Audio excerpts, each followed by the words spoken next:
আল্লাহর একজন মস্ত বড় পয়গম্বর, নাম হলো মুসা কালিমুল্লাহ। জোরেকার নাম কি? তিনি একদিন তুর পর্বতের কিনারায় গিয়ে দাঁড়ায় আছে।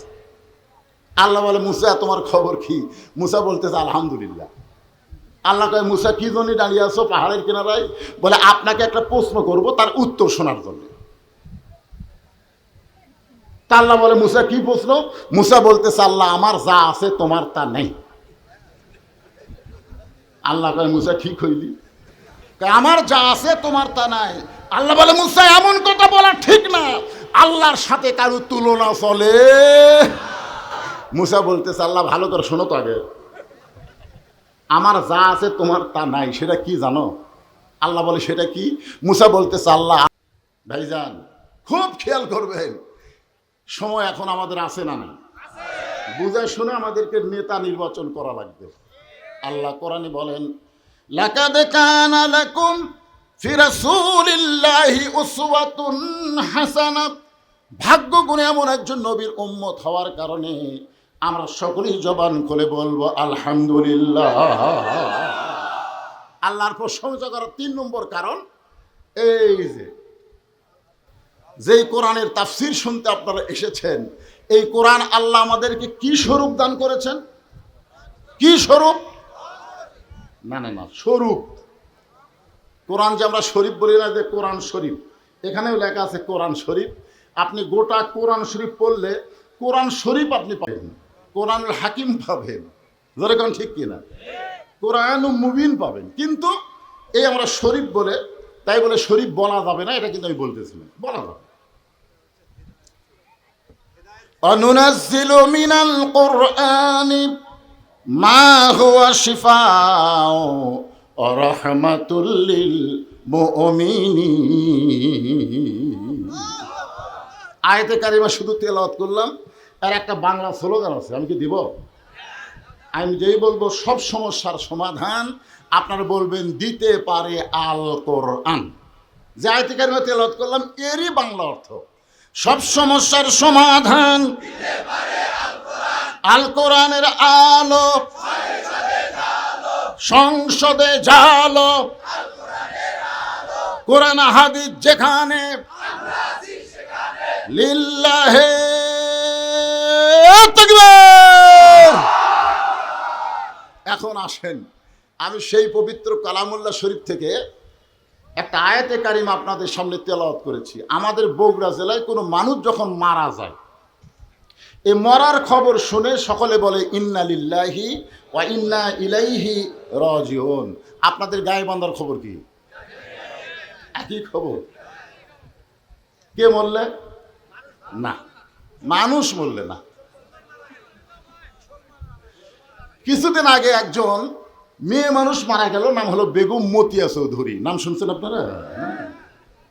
উনি মারা যাওয়ার পরে আমি ফেসবুকে দেখলাম কমেন্টের মধ্যে 116 জন কমেন্ট করছে। কতজন? 116 জন কমেন্ট করছে। তার মধ্যে একটাও ইন্না লিল্লাহ নাই, সব হচ্ছে আলহামদুলিল্লাহ। তাহলে বোঝা গেল বাংলাদেশে এমন কিছু দল আছে, যেই দলের মানুষ বললে মানুষ খুশি হয়ে আল্লাহর শুকর আদায় করে। জোরে কোন কথা ঠিক? আমরা কি তেমন মানুষ হব না? আল্লাহর কোরআন বলতেছেন, যখন আসাবাতুহুম মুসিবাত, তোমাদের উপরে বিপদ আপদ মুসিবত আসবে, ক্বালু, তখন তোমরা বলবে ইন্না লিল্লাহি ওয়া ইন্না ইলাইহি রাজিউন। এই আয়াতকে আমি বাছা নেওয়ার কারণ হলো, এখানে উল্লেখ করা হয়েছে কেন্দ্রীয় কবরস্থান। তার মানে বোঝা গেল দুনিয়ার কোনো বাড়ির জন্য আজকের মাহফিল হচ্ছে না।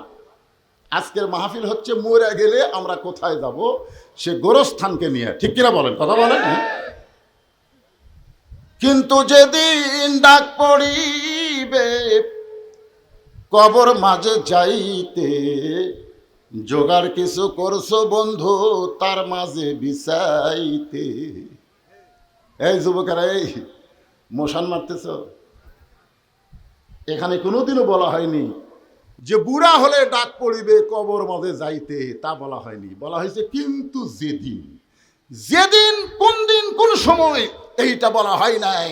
আমরা বিশ্বাস করব যে কোনো সময় ডাক পড়তে পারে। জোরে গান ঠিক কিনা?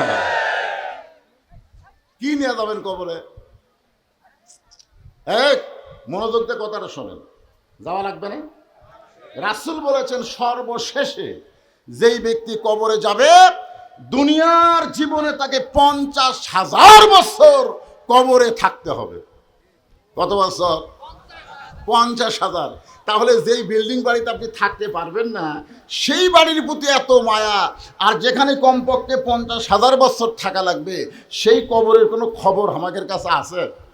আজকে খবর দিব, দিবেন আল্লাহর কোরআন দিয়ে।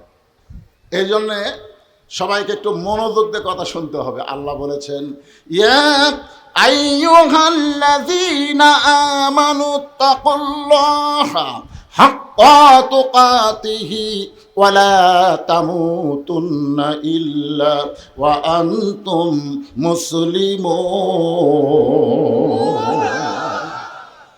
এই আয়াতে আল্লাহ কি বলতেছেন? যারা আমাকে বিশ্বাস স্থাপন করেছো, একমাত্র ভয় করতে হবে কার? আমরা 15.5 বছর কার ভয় করছি? আমার এলাকার ইমাম সাহেব ভয়ের ঠেলায় দোয়ার মধ্যে বলেছে, রব্বানা আতিনা ফিদ দুনিয়া হাসিনা। হাসানার জায়গা ভয়ের ঠেলায় হাসিনা করছে। এতই ভয় ছিল ভাই। হ্যাঁ হাসিনা রে, উপায় নাই রে, উপায় নাই রে মানুষ, উপায় নাই। আল্লাহ ছাড়া কাউকে ভয় করিলে ঈমান রাখার উপায় নেই। আল্লাহ বলতেছেন, আমার উপর যারা বিশ্বাস স্থাপন করেছো, তোমাদের 1 নম্বর আমল হচ্ছে আত্তাকুল্লাহ, ভয় করতে হবে কার? আরো জোরে বলেন। কিন্তু আমরা বক্তারাও পর্যন্ত দেখে শোনা ওয়াজ করছি। আগে স্টেজে এসে আমরা দেখি, মানে স্টেজে বসে আছে কারা? মাইক কাটা নেওয়ার লোক নাকি? আমি আমার সামনে থেকে বহুদিন মাইক কাটে নিছে, হুজুর এই ওয়াজ আমরা শুনবো না। ওরে বাবা রে! তা আগে এসে দেখি যে স্বৈরাচারের কোনো ক্যাডার আছে কিনা। তারপরে আমরা দেখি পুলিশের গাড়ি, র্যাবের গাড়ি আছে কিনা। এইগুলা দেখি, যদি পুলিশের গাড়ি থাকে, র্যাবের গাড়ি থাকে, ক্যাডারেরা যদি মঞ্চে থাকে, তখন আমরা তেলা ওয়াজ করে বাড়িতে যাই। ইমান বলতেছে, মাওলানা পুলিশ তোমাকে ধরবে, এই জন্য তুমি তেলা ওয়াজ করে বাড়িতে যাও।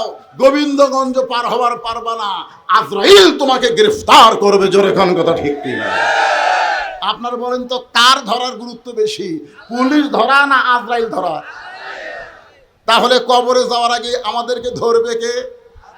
কার হুকুমে? আল্লাহর হুকুমে। হ্যাঁ, এটা খেয়াল রাখবেন। এখন অন্ধকার কবরে আমরা এমনি এমনি যাব না। আল্লাহ বলতেছেন 2টা আমল করা লাগবে। একটা হচ্ছে আল্লাহর ভয়, আর একটা হলো হাক্কা তুকাতিহি। সেই ভয়টা হলো নিয়ম মতো সবসময়। আজান দিছে, আল্লাহর ভয় নামাজ পড়তে গেছে, আসরের নামাজ শেষ করে জমির ধান দেখবার গেছে। বিকালবেলা ধান দেখবার গিয়ে দেখে উপরে জমিতে পানি চলমল করতেছে, নিচে আর জমিতে 1 ফোঁটাও পানি নেই। উপরে খালি পানি চলমল করে, নিচে পানি নেই। তখন চারিদিকে তাকায়, কেউ নেই। আস্তে করে বসে জমির আল কাটা দিছে। ওই পানি দিয়ে হাত ধোছে, ধোয়ার পরে আবার দাঁড়ায় চারিদিকে তাকায় বলে, আলহামদুলিল্লাহ কেউ দেখেনি। আপনারা বলেন সত্যি করে, কেউ দেখেনি? কে দেখছে? তাহলে দরজা জানলা বন্ধ করে তারা ভোট দিল। 1 জনের ভোট 100 জনের 1 লাই দিল। জোরে কোন কথা ঠিক? কথা বলেন না কে? আপনারা বলেন তো, কেউ যদি একা 2 ভোট দেয়, ওর বাপ কয়টা? এক মুরব্বী আইছে ভোট দেওয়ার জন্য। ছেলেরা বলতেছে, দাদা কষ্ট করে আইছেন কেন? আপনার ভোট তো আমি দিছি। দাদা মন খারাপ করে যাচ্ছে, বলে দাদা যাচ্ছেন যান, দাদিকে যেন না পাঠান, কারণ দাদির ভোটও দেওয়া হচ্ছে। কিন্তু তোর দাদিরা 4 বছর আগে মরছে, এখন মরা মানুষেরও ভোট হচ্ছে, মরা মানুষেরও ভোট হয়। আপনারা বলেন, এই যে দরজা জানলা বন্ধ করে 150টা করে যারা সিল মারলো, কে দেখলো? আর দুই কান্দর দুটো বসে আছে কে? তোমার দুই কান্দে দুই মোহরি লিখিতেছেন ডায়েরি, দলিল দেখে রায় দিবে, টাকা পয়সার নাই কারবার। কেরামান পড়েন, কেরামান কাতিবিনা ইয়ালামুনা মা তাফআলুন। এখন আসেন ভাই, তাহলে আপনাদের গাইবান্ধাতে কোনো মুসলমান মারা গেলে সবাই কি বলে? ইন্না লিল্লাহি ওয়া ইন্না ইলাইহি রাজিউন। আচ্ছা, এখানে যারা একটু আলেম আছে, যারা মোটামুটি কোরআনের অর্থ বোঝে, তারা চিন্তায় পড়ে গেছে, কেন আল্লাহ কি বলতেছে? যখন বিপদ আপদ মুসিবত আসবে তখন বলা লাগবে ইন্না লিল্লাহ। তাহলে মানুষ মরলে আমরা ইন্না লিল্লাহ কেন পড়ি? চিন্তা করার দরকার আছে না? আমি বহু আলেমকে বলছি, বহু আলেম, যে ভাই মুসলমান মারা গেলে আমরা ইন্না লিল্লাহি ওয়া ইন্না ইলাইহি রাজিউন কেন পড়ি? কয় হুজুর এই বুড়া বয়সে আবার আপনার এটা জানবার মন চাই, আগে থেকে হয়ে আসতেছে, এখন হচ্ছে, অসুবিধা কি? আমি বললাম কোরআনে আয়াতের সাথে এই পড়ার তো মিল পাওয়া যায় না, কারণ বিপদ আপদ মুসিবত আসলে আল্লাহ বলেছেন ইন্না লিল্লাহ পড়ো। কে বলতে বলেছেন? আল্লাহ বলেছেন কওলু, মানে বলো, ফরজ। আপনারা বলেন তো, বর্তমান সাদুল্লাপুরের বাংলাদেশের একটা অংশ হলো সাদুল্লাপুর, এই সাদুল্লাপুরের সবচাইতে বড় বিপদের নাম কি? আপনাদের এলাকায় সবচাইতে বড় বিপদ কি জানেন না? ওহো, তাহলে তো বিপদ। এই যুবকেরা তোমরা বলো, এই সাদুল্লাপুরে বর্তমানে অনেক বিপদ আছে, তার মধ্যে সবচাইতে বড় বিপদ কোনটা? আজরাইল। কেউ কয় আজরাইল, কেউ কয় মোবাইল। আমি গোটা বাংলাদেশ ওয়াজ করে দেখেছি, এই মুহূর্তে বাংলাদেশের জন্য সবচাইতে বড় বিপদ হলো মানুষ কোরআন ওয়াজ শুনবে কিন্তু কোরআন মোতাবেক চলবে না। আপনারা বলেন তো, আবু জেহেলের মতন সারা রাত জায়গা নবীর কোরআন তেলাওয়াত শুনলো আর সকালবেলায় কোরআনের বিরুদ্ধচারণ করলো, এই কোরআন শুনে কোনো লাভ আছে? সারা রাত শুনছে ডাঙায় নেড়ে, আপনার তো বসার চান্স পাচ্ছেন। আপনারা আমার সামনে বসে আমার দেখতেছেন, আবু জেহেল নবীর সামনে বসে কোরআন শুনছে? চোরের মতন পিছনে দাঁড়ায় কোরআন তেলাওয়াত শুনছে। আর আবু বকর চোরের মতো সামনে বসে কোরআন তেলাওয়াত শুনেছে। রাসূল বলেছেন সামিনা ওয়া তাআনা, কোরআনের আয়াত, সামিনা ওয়া তাআনা, শুনতে হবে আমল করার নিয়তে।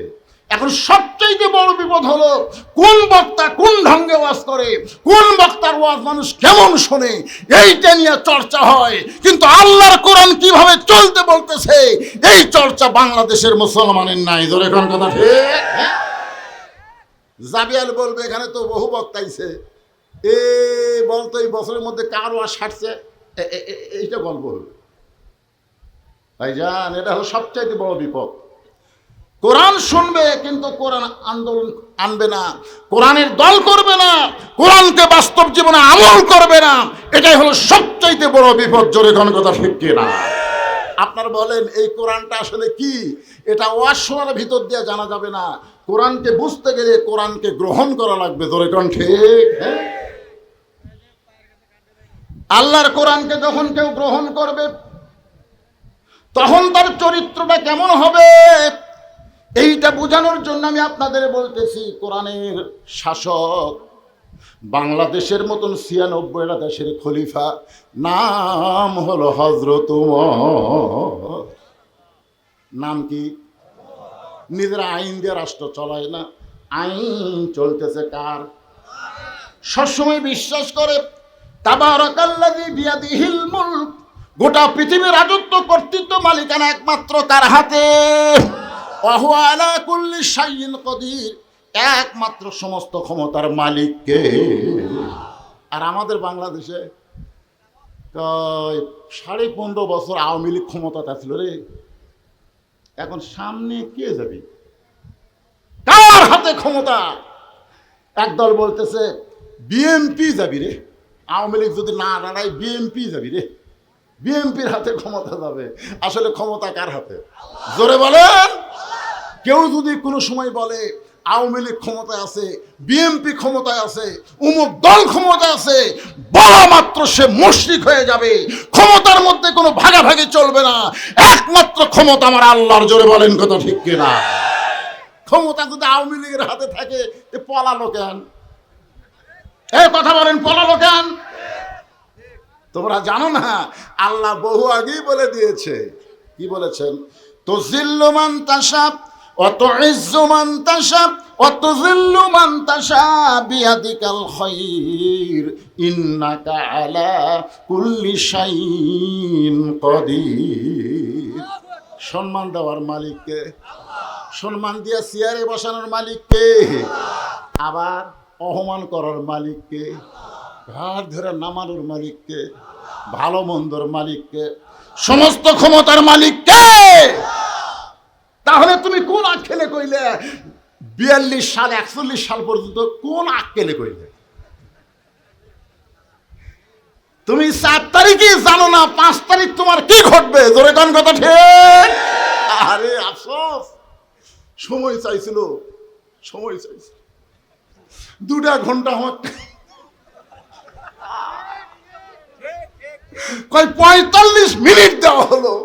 নিজে ভাত টাক করছে 12 আইটেম দিয়ে, সেটা খাওয়া পর্যন্ত হলো না, মামু বাড়ি গিয়ে খাওয়া লাগলো। জোরে কোন কথা ঠিক? তাহলে আজকে বিশ্বাস করেন ক্ষমতার মালিককে। আওয়ামী লীগের কোনো ক্ষমতা নাই, বিএনপির কোনো ক্ষমতা নাই, ইসলামী দলের কোনো ক্ষমতা নাই, সমস্ত ক্ষমতা একমাত্র কার। এটা বিশ্বাস করে লাগে বাজান। 4 সালে গল্প করবেন, সামনে কে ক্ষমতা আসতেছে, সামনে কে ক্ষমতা আসতেছে। কি মন খারাপ করতেছেন? ইন্না লিল্লাহর উপর তাফসীর হবে। মরে গেলে কবর দিয়ে ও গোরস্থান বানাছে, গোরস্থান। এটা হবে 2018 সালে সাপাহারে। এক হিন্দু মুসলমান হলো আমার হাতে, আমাকে বলে হুজুর কলমা পড়াই দেন, মুসলমান হব। মুসলমান হওয়ার পরে আমি হিন্দুটাকে বললাম, বাজান তুমি মুসলমান হলে কি দেখে? হিন্দু বলতেছে হুজুর আমার বাপ মা দেখে। তোমার বাপ মাকে দেখে তুমি মুসলমান হলে? আমার বাপ মা মারা গেলে আগুন দিয়ে পোড়া হয়েছে হুজুর। আমার বাবাকে কাঠের খড়ির উপর যখন রাখা হলো, বাবার পা পিছন দিকে ছিল, সেই পা টেনে নিয়ে এসে ভাঙলো। পাও যখন সোজা হয় না তখন পাও ভেঙে ফেলে দিয়ে তার উপর মোটা মোটা কাঠ দিয়ে আগুন ধরানো হলো। আমি একজন হিন্দু, আমার বাবা মরার পরেও তাকে আগুন দিয়ে পুড়ে শাস্তি দিয়ে দুনিয়া থেকে ভূষ্মিত করা হলো। আমি একজন মুসলমানের মরা দেখেছি, মরার পরে তাকে কত যত্ন করে গোসল করায়া, তাকে কাফনের কাপড় পরায়া, তার জানাজা করে যখন গোরস্থানে দাফন করা হয়, এই দৃশ্য দেখার সঙ্গে সঙ্গে আমি বললাম একমাত্র জাত হলো মুসলমান জাত। জোরে কোনো কথা ঠিক কিনা?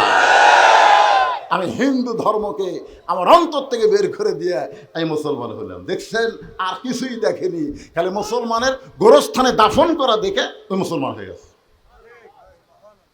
বুঝতে পারতেছেন না আপনি কোন জাত? বহু আলেমকে বললাম হুজুর মানুষ মরে গেলে আমরা ইন্না লিল্লাহ পড়ি কেন? আলেমরা সবাই বলে সবচাইতে বড় বিপদ হলো মরা।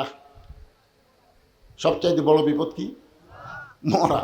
এজন্য মরার খবর শুনে আমরা ইন্না লিল্লাহ করি। আমি চিন্তা করে দেখলাম এ কথা হয় না। মুরব্বি কি বুঝতেছেন? সবচাইতে বড় বিপদ মরা, তাহলে আবু সাইদ জীবন দিল কেন? মরাই যদি সবচাইতে বড় বিপদ হয়, আবু সাইদের জীবনের বিনিময়ে বাংলাদেশ আবার স্বাধীন হয়েছে। জোরে বলেন কথা ঠিক না? মরা বিপদ। আবু সাইদের বাপ মা খালি মশান মারতেছে, এই পয়সা থাকলে কি খাতাম না খাতাম, মরে যায় না ভালো হলো রে। যাই আসতেছে এক গাদি করে টাকা দিয়ে যাচ্ছে, ফল টল নিয়ে এসে মুরব্বী মরা বিপদ না। আবু সাইদের বাপ মা ভাই ভাবির জন্য মরাটাই হলো সবচাইতে রহমত। ঝরে কোন কথা ঠিক কিনা? যদি মরার মতন মরে, যদি মরার মতন মরে। আমি একটা দৃষ্টান্ত দিই, তাহলে বুঝতে পারবেন। আল্লাহর একজন মস্ত বড় পয়গম্বর, নাম হলো মুসা কালিমুল্লাহ। ধরে কোন নাম কি? তিনি একদিন তুর পর্বতের কিনারায় গিয়ে দাঁড়ায় আছে। আল্লাহ বলে, মুসা তোমার খবর কি? মুসা বলতেছে আলহামদুলিল্লাহ। আল্লাহ কয়, মুসা কি জন্য দাঁড়িয়ে আছো পাহাড়ের কিনারায়? বলে, আপনাকে একটা প্রশ্ন করব, তার উত্তর শোনার জন্য। তা আল্লাহ বলে, মুসা কি প্রশ্ন? মুসা বলতেছে, আল্লাহ আমার যা আছে তোমার তা নেই। আল্লাহ কয়, মুসা কি কইলি? আমার যা আছে তোমার তা নাই। আল্লাহ বলে, মুসা এমন কথা বলা ঠিক না, আল্লাহর সাথে কারো তুলনা চলে। মুসা বলতেছে, আল্লাহ ভালো করে শোনো তো আগে, আমার যা আছে তোমার তা নাই, সেটা কি জানো? আল্লাহ বলে, সেটা কি? মুসা বলতেছে, আল্লাহ আমার মৃত্যু আছে কিন্তু আপনার মৃত্যু নেই। আল্লাহ কয়, ঠিকই তো তাই রে। মুসা বলতেছে, আল্লাহ যতই মশান মারো তুমি মারতে পারবা কিন্তু মরতে পারবা না। মরার যে কি মজা সেটা আমি পাবো কিন্তু তুমি পাবা না। মরার যে কি মজা, কুল্লু নাফসিন জায়গাতুল মাউত। জায়গাত শব্দের অর্থ হলো স্বাদ, মজা। মরার যে কি মজা সেইটা আমি মুসা পাবো কিন্তু তুমি পাইবা না। আল্লাহ বলে, মুসা মৃত্যু তোমার কাছে কেমন মনে হয়? মৃত্যু তোমার কাছে কেমন মনে হয়? মুসা বলতেছে, আল্লাহ দুনিয়ার জীবনে যত নিয়ামত আমাকে দান করেছেন তার মধ্যে উত্তম নিয়ামতের নাম হলো মৃত্যু। সবাই সুবহানাল্লাহ বললেন না? বুঝবার পারেননি। মুসা বলতেছে, আল্লাহ আমাকে যত নিয়ামত দিয়েছেন, আমাকে নবী বানাইছেন, এটা আপনার নিয়ামত। আমাকে কালিমুল্লাহ ডিগ্রি দিয়েছেন, এটাও আপনার নিয়ামত। যত নিয়ামত আপনি আমাকে দিয়েছেন তার মধ্যে উত্তম নিয়ামতের নাম হলো মৃত্যু। আল্লাহ মুসা, মানুষ মরবারই চায় না। মানুষ মরবার চায়? দেখবেন বুড়িয়া থুরা ভাঙ্গা চুরা, তারপরেও মরার কথা বললে আল্লাহ। স্বামীর হতে ক্যান্সার রোগ, 1 মাস পরেই মারা যাবে। বউ খালি সমানে কান্দার বলে, আল্লাহ আমার হায়াত স্বামীর দাও, স্বামীর মৃত্যু আমাকে দাও। স্বামী কয়, পাগলি যতই কান্দে রে, যতই কান্দে, আমার এমন একটা বেদি হয়েছে আমি আর বাঁচবই না। বলে, না আমি আল্লাহকে বলতেছি, আল্লাহ আমার হায়াত স্বামীর দাও, স্বামীর মৃত্যু আমাকে দাও। স্বামী বইয়ের কপালে হাত দেয়, বলে মরে যাচ্ছি কিন্তু এমন একটা বউ রেখে যাচ্ছি যে বউ তার জীবনের চাইতে আমাকে বেশি ভালোবাসে। আসলে কি বাস্তব? রাত্রেবেলা স্বামী স্ত্রী এক ঘরের মধ্যে ঘুমাইছে, ওই বাড়িতে একটা ষাঁড় গরু আছিল, আইডিয়া গরু। ওই দড়ি ছেঁড়া বের হয়েছে খাবার জন্যে, কিন্তু দরজা বন্ধ, বাহিরে যাওয়ার পারে নাই। বাড়ির মধ্যে খুঁজে দেখে বারান্দার একটা সিলভারের পাতিলের নিচে চিটে লালি। এখন ষাঁড় গরু লালি খাওয়ার জন্য পাতিলের তলে মুখ লিবার যায়, কিন্তু এই শিং বেঁচে যায়। পাতিলের কান্নার মধ্যে শিং বেঁধে যায়।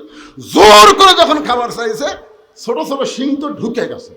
লালি হাতে পাইছে, লালি খাওয়া শেষ, কিন্তু পাতিল আর মাথা ছাড়ে না, ওইখানে করতেছে কিন্তু না। আপনি বলেন, 2 শিং যদি পাতিলের কান্দার মধ্যে আটকে যায়, আগে কি তখন দেখতে পায়? একটা অন্ধ হয়ে স্বামী স্ত্রী যে ঘরে ঘুমাইছে ওই ঘরের মধ্যে হো করে ঢুকছে।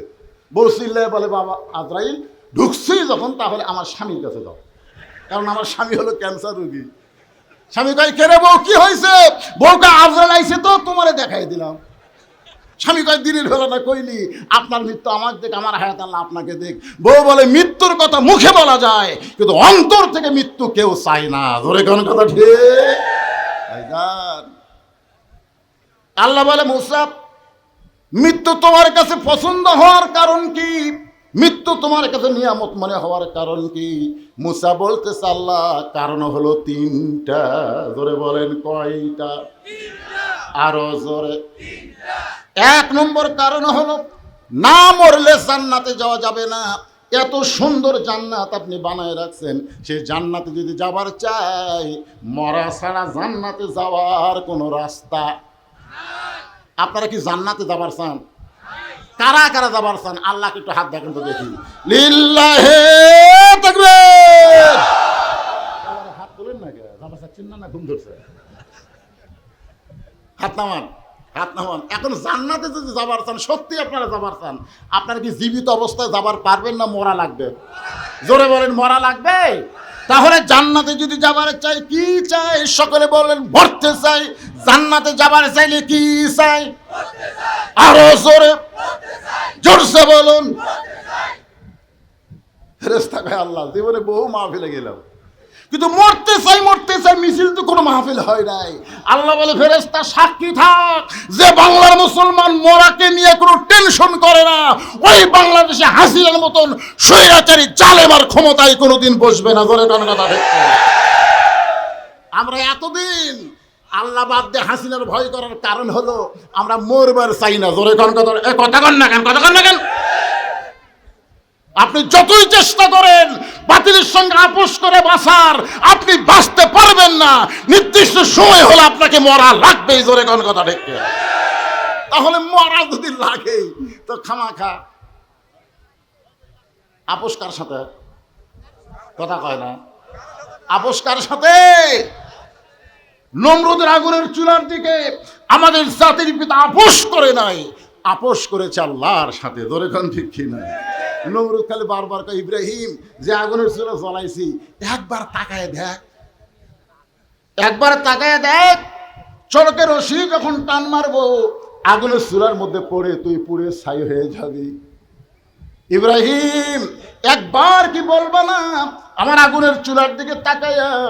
ইব্রাহিম আল্লাহর দিকে তাকায়া বলতেছেন, হাসবি আল্লাহু নিমাল ওয়াকিল ওয়া নিমাল মাওলা ওয়া নিমান নাসির। কে নমরুদ? নমরুদ, তুই আগুনের চুলা বানাইছিস, পুরানোর ক্ষমতা তোর হাতে নাই। পুরানোর ক্ষমতা কার হাতে? আমি সে আল্লাহর দিকে তাকাই আছি। আমাদের সকলের মৃত্যু হবে অনিবার্য। মৃত্যু যখন হবে, এই মৃত্যু যেন সাধারণ মৃত্যু না হয়, এই জন্য আমার আল্লাহর দিকে তাকায় থাকার দরকার আছে না নাই? আল্লাহ বলেছেন, লা তামুতুন্না ইল্লা ওয়া আনতুম মুসলিমুন। তাহলে জান্নাতে যাইতে গেলে মরা লাগবেই। একটা দৃষ্টান্ত শুনলে আপনাদের কাছে ক্লিয়ার হয়ে যাবে। এই মাঝখানের ডানা গেলে কি, এই এরাই তো হলো কিশোর গ্যাং। কিশোর গ্যাং, তিনটা ছেলে একসঙ্গে দাঁড়াচ্ছে, এরা যদি খালি বাইরে যায়, এদেরকে আপনি চেনেন? হায় আমাদের কিশোর আর এই যুবকদেরকে সাইজ করবার গেলে আল্লাহর কোরআনের আইন ছাড়া এদেরকে সাইজ করা যাবে না। তোর কোন কথা শিখছে না।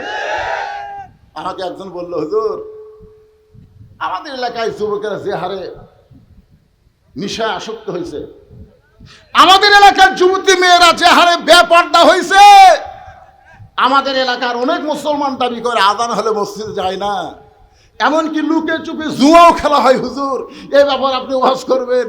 আমি বলি, একটাই ওয়াজ, ইংরেজদের তৈরি আইন দিয়ে এই ঘূর্ণিধরা সমাজকে সাইজ করা যাবে না।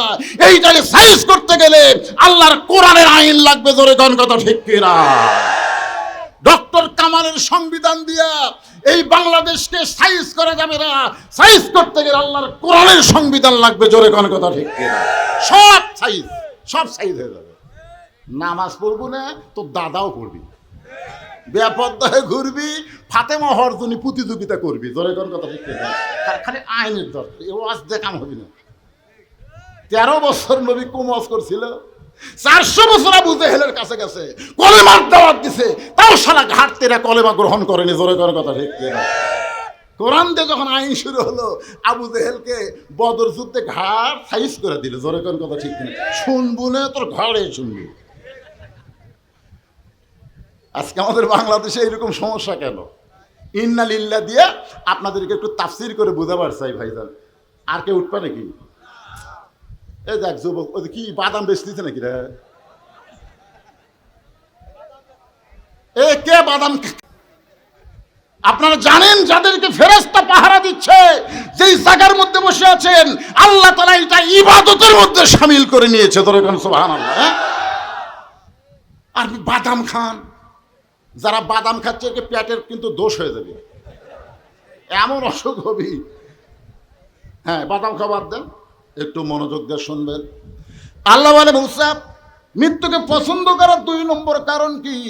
মুসা বলতেছে আল্লাহ মৃত্যুকে পছন্দ করার 2 নম্বর কারণ হলো আমার মৃত্যুটা কেবলমাত্র আপনার জন্য আমি অক্ষ করেছি। এখন আপনাদের কাছে আমার প্রশ্ন হলো, আমরা মরবো কার জন্যে? যারা বলবেন না তারাও মরবেন, আর যারা বলতেছেন তারাও মরবেন, 2 মরা কিন্তু এক না। এজন্য সবাই জবান খুলে বলবেন, আমরা মরবো কার জন্যে? ইন্না সলাতি ওয়া নুসুকি ওয়া মাহইয়ায়া ওয়া মামাতি লিল্লাহি রাব্বিল আলামিন। আল্লাহর জন্য যদি মরেন, সে মরাটা কেমন? রে উকিল বলতেছে আপনার তো ফাঁসির রায় হয়ে গেছে, যে কোনো মুহূর্তে আপনার ফাঁসি কার্যকর হবে। এই ফাঁসি থেকে যদি বাঁচতে চান তো রাষ্ট্রপতির কাছে একটা দরখাস্ত লেখেন। কার কাছে? আসামি খালি মুচকি মুচকি হাসে। উকিল বলে হাসেন কেন? বলে হাসার কারণ হলো তোমার কথা শুনে। তুমি আমার কি বুঝ দিচ্ছ উকিল যে রাষ্ট্রপতির কাছে বাঁচার দরখাস্ত লেখা লাগবে? আমি আমার জীবনে 3টা রাষ্ট্রপতি ক্ষমতার থাকা অবস্থায় মরা দেখছি। একটা হলো বঙ্গবন্ধু শেখ মুজিবুর রহমান, একটা জিয়াউর রহমান, একটা জিল্লুর রহমান। যারা নিজে ক্ষমতার চেয়ারে থাকার পরেও মরে যায়, তাদের কাছে কোনো ইমানদার বাঁচার দরখাস্ত লেখে না। জোরে কোন কথা ঠিক? উকিল বলতেছে এ গোয়ারকি করার কারণে আপনার ফাঁসি হবে। আসামি বলতেছে আমার ফাঁসি হবে কিন্তু মৃত্যু হবে না। উকিল কয় কে রে, ফাঁসি হবি মরবি না। কি বুঝতেছেন? আল্লাহর জন্য জীবন দেওয়া বুঝতেছেন? আল্লাহর জন্য যারা জীবন দেবে আল্লাহ বলেছেন তারা মরবে না। আমার কথা, ওয়ালা তাকুলু লিমান ইউকতালু ফি সাবিলিল্লাহি আমওয়াতুন বাল আহইয়াউ ওয়ালাকিন লা তাশউরুন। সবাই আল্লাহু আকবার বলেন না কেন? আমরা অতীতে দেখেছি বাংলাদেশের বড় দল যেগুলা, এইগুলা দলের মধ্যে আল্লাহু আকবার নাই। আওয়ামী লীগের যত মিছিল আপনারা দেখছেন, কোন মিছিলে আল্লাহু আকবার স্লোগান পাচ্ছেন? আর ইসলামী দলের মিছিলে শুরু কি দিয়ে? নারে তাকবীর। আর এই শালারা কি দিয়ে শুরু করে? এই বাংলা পিনাকি ভট্টাচার্য ইউটিউব চ্যানেল আপনারা দেখছেন, আজকে জয় বাংলা করে দেবো। কি বাংলা? জয় বাংলা মানে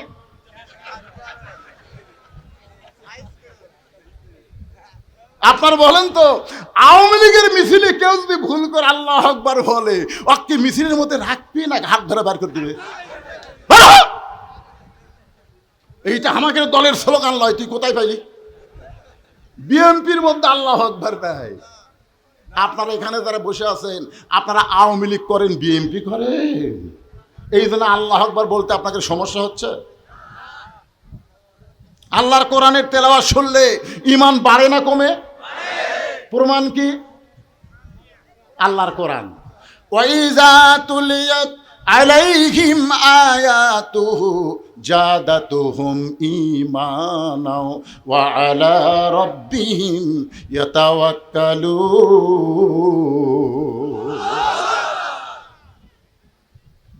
একটু মনোযোগ দিয়ে শুনবেন। হুসাইন রাদিয়াল্লাহকে হত্যা করার পরে তার মাথাটা নিয়ে গেছে দামেস্কে ইয়াজিদের দরবারে।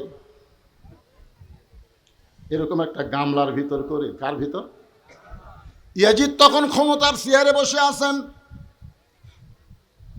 হুসাইন রাদিয়াল্লাহর মস্তক মুবারক ইয়াজিদের সামনে যখন দেওয়া হয়, ইয়াজিদের হাতে একটা লাঠি ছিল, ওই লাঠিটা হুসাইন রাদিয়াল্লাহর মুখের মধ্যে ঢুকাইয়া দিল। দেহ পড়ে আছে কারবালায়। জোরে কোন দেহ কোথায়? আফসোস করে লাভ নাই, শোনা লাগবে। 50 বছর কোরআনের হক তাফসীর করে বিনা অপরাধে আল্লাহর ওলিকে জেলখানায় বন্দি করলো। আমরা সমস্ত আলেম যখন তার হেফাজতের দোয়া করি, জেলখানার মধ্যে আল্লাহ তার চেহারাকে এত সুন্দর করে দিল, বাতিল সরকার বাধ্য হয়ে জেলখানাতে বের করে হাসপাতালে নিয়ে গিয়া ইনজেকশন পুশ করে তারে দুনিয়া থেকে বিদায় করে দিল। আল্লাহর বান্দারা শোনেন, বাংলাদেশের ময়না পাখিগুলোকে ধরে ধরে খাঁচায় বন্দি করে, আর কাউয়ার মতন কাউয়াকে এরা বাহিরে থাকার অবকাশ দিয়ে দেয়। জোরে কোন কথা ঠিক কি না?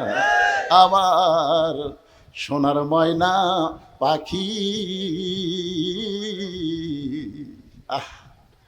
আফসোস করে লাভ আছে। ইতিহাস, ইতিহাস ক্ষমতার চেয়ারে বসে লাঠি হোসেন রাদিয়াল্লাহর মুখের মধ্যে ঢুকা দিছে, দেহ পড়ে আছে কারবালায়, মাথাটা নিয়ে গেছে, সেই মাথাটাকেও অসম্মান করার জন্য মুখের মধ্যে লাঠি ঢুকায় বলে, হোসেন তুই শেষ।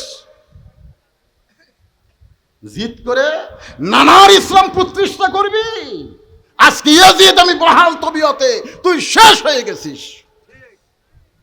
ইয়াজিদের সামনে যতগুলো মুসলমান ছিল সবাই মাথা নিচু করে বসে আছে, কারণ লোকমা দিলি তাকে শেষ করে দিবে, একজনও মাথা তোলে না।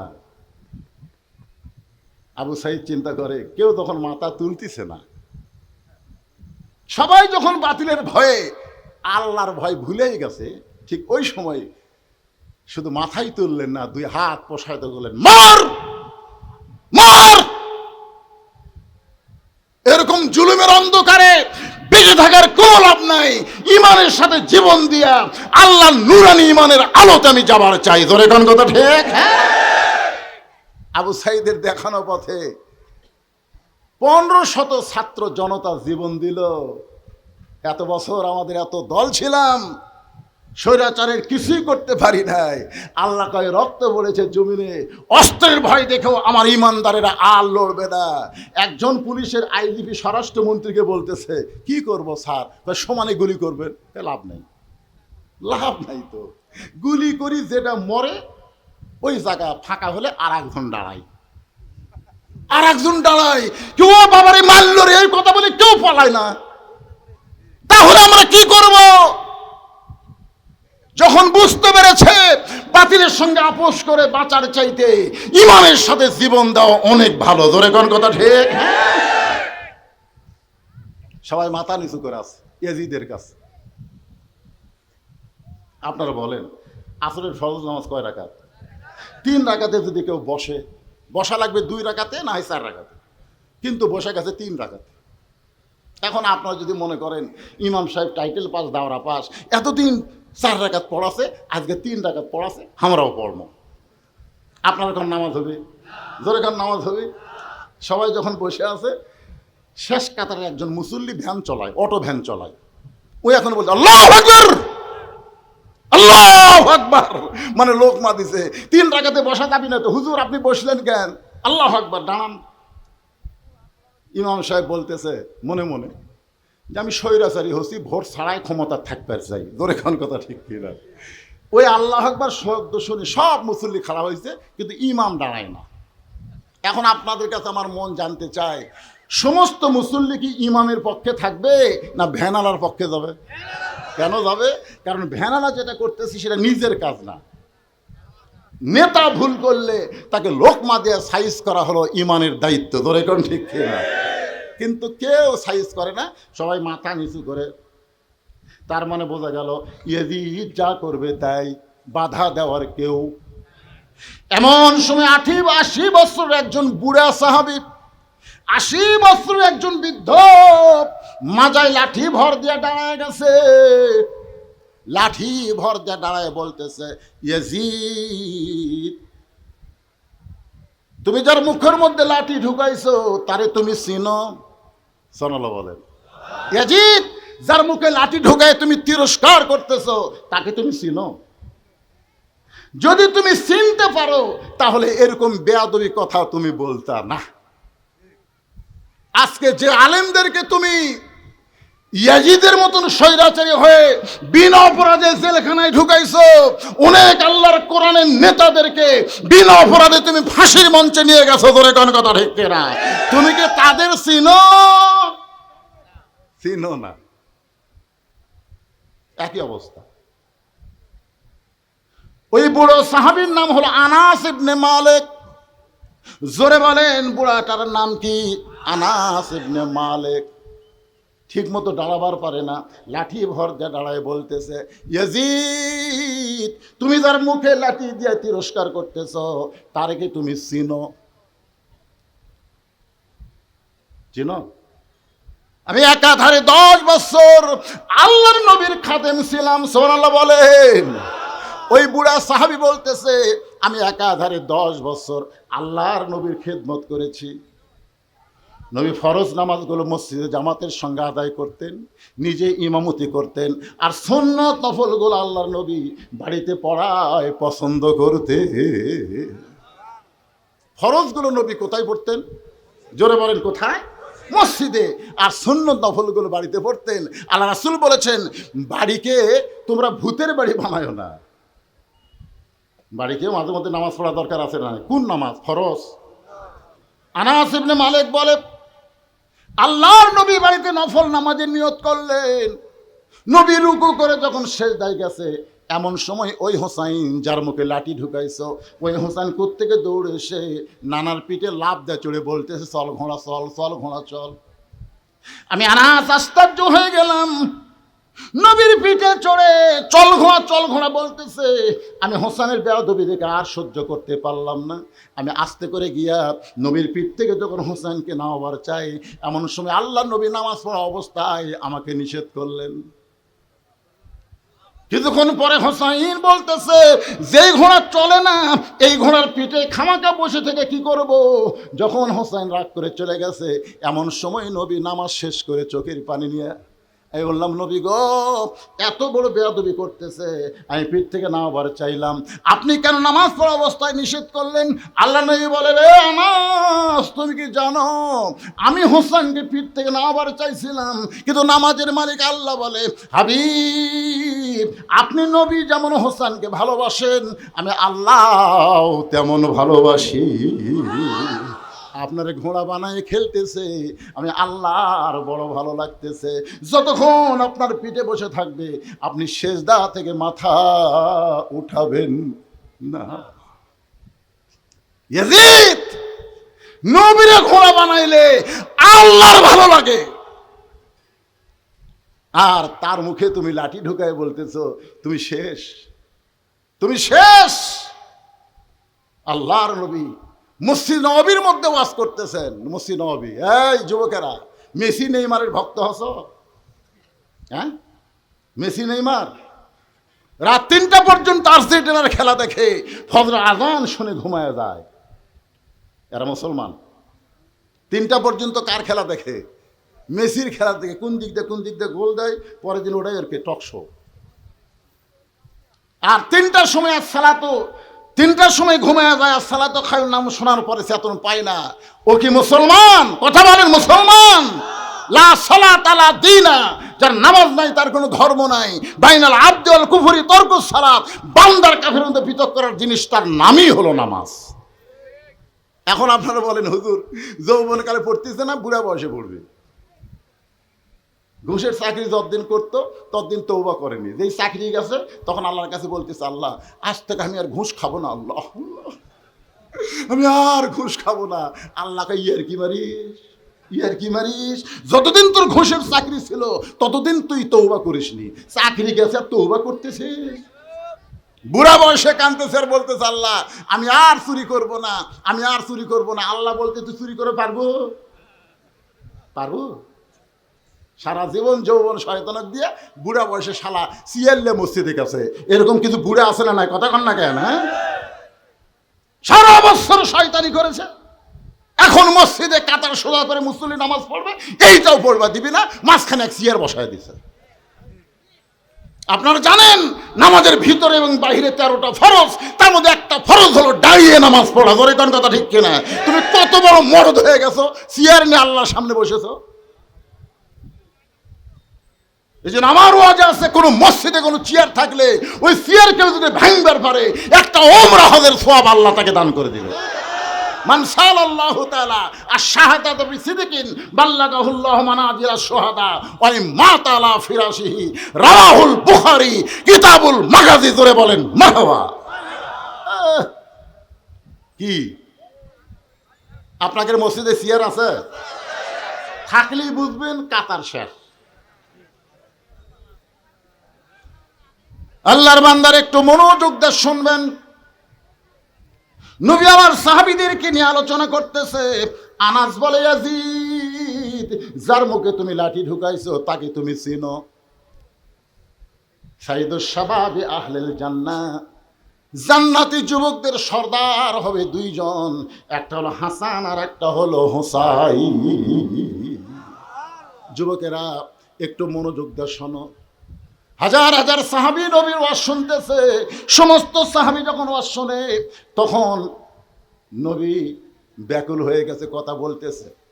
এমন সময় কোত্থেকে হোসাইন দৌড়ে এসে মসজিদ নববীর মধ্যে ঢুকিয়ে বলতেছে, না না, অনেক সময় সাহাবীদেরকে দিছ, আর সাহাবীকে সময় দেওয়া যাবে না, এখন হব না না, আর আমি মাঝখানে অন্য কেউ থাকা চলবে।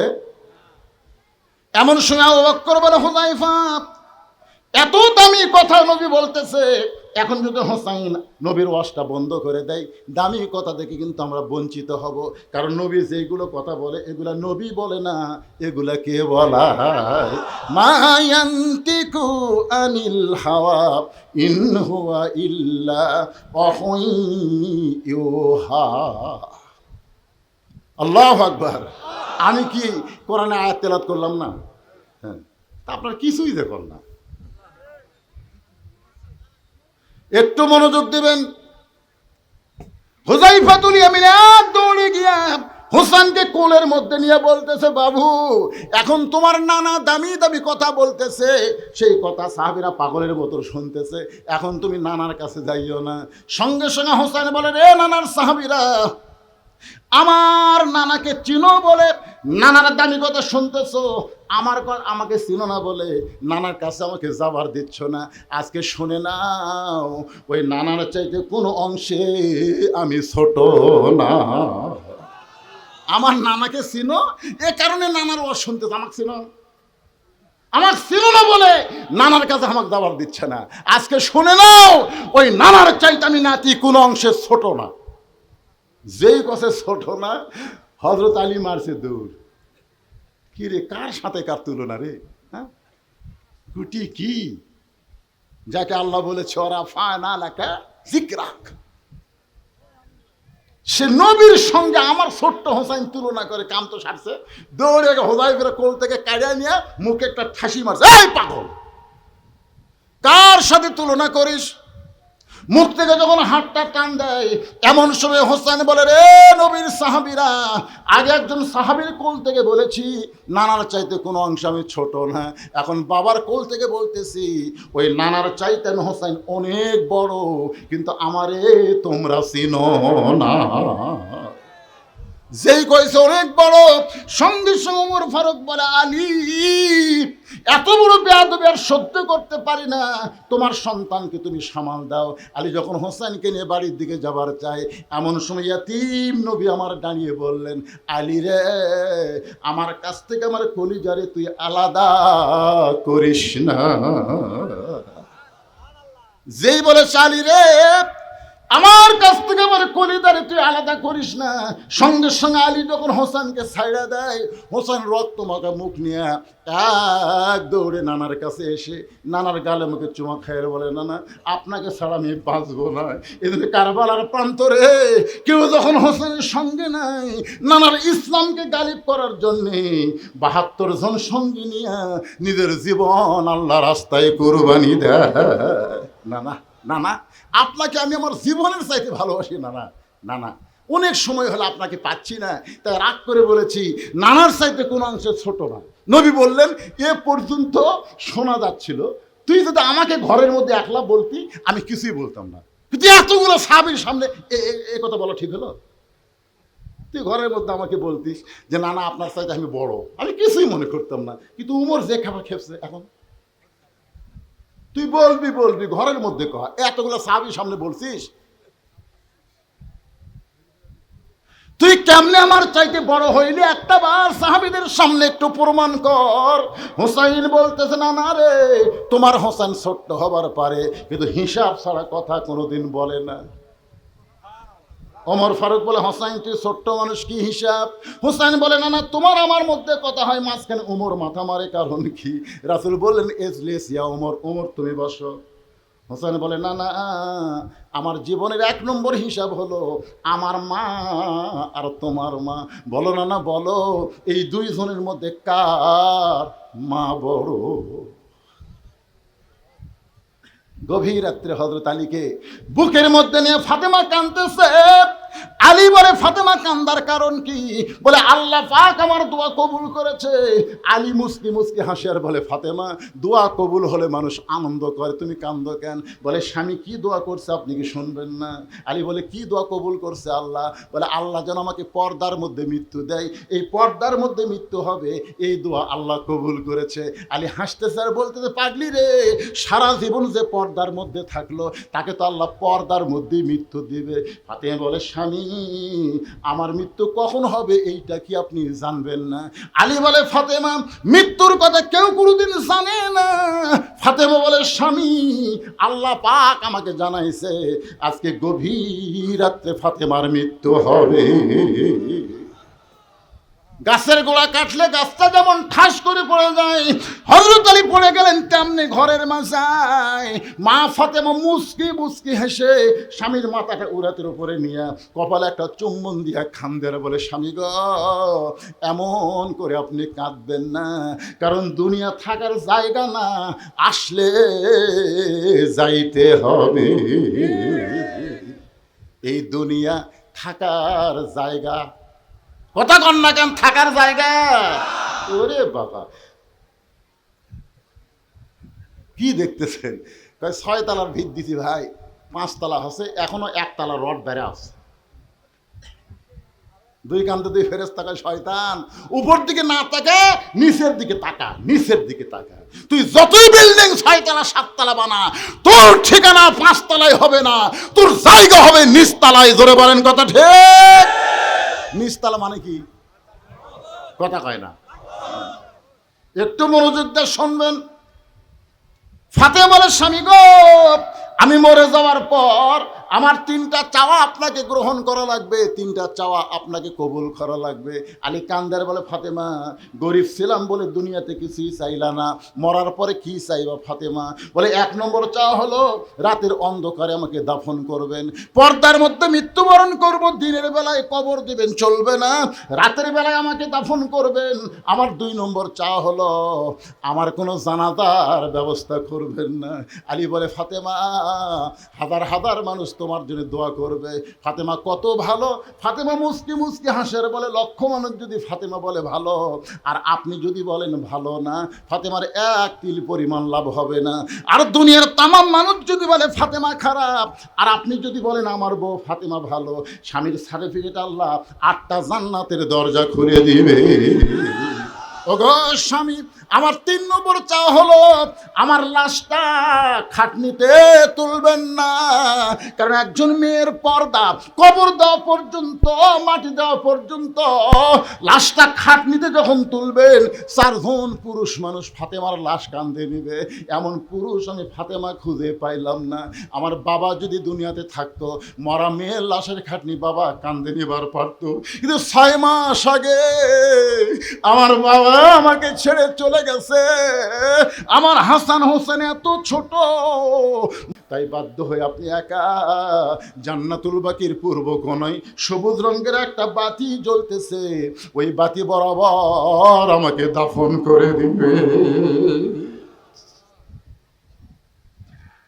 বাজান রে, একটু মনোযোগ দিবেন। আপনি যদি আমার কবর খুঁড়তে না পারেন, আপনার বন্ধু কেউ থাকলে তারে বলবেন কবর খুঁড়ে দিতে। আলীর বন্ধু আবু যর গিফারি কবর খুঁড়তে খুঁড়তে কবর থেকে যখন পালায় যায়, ফাতেমার লাশটা কবরে নিয়ে গিয়ে দাফন করার পরে আলী মাটি দিয়ে আল্লাহর কাছে বলতেছে, আল্লাহ, আমার ফাতেমা রে তুমি কবুল করে নাও। এই দোয়া করার পরে হযরত আলী তাকায় দেখে সামনে 5-6টা পুরাতন কবর দেখা যায়। এই মাত্র ফাতেমার কবর দিল, সেই নতুন কবর আর দেখার উপায় নাই।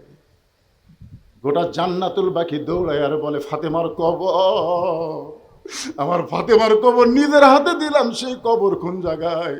আমার ফাতেমার কবর আর কেন খুঁজে পাই না? কে যেন বলে, আলী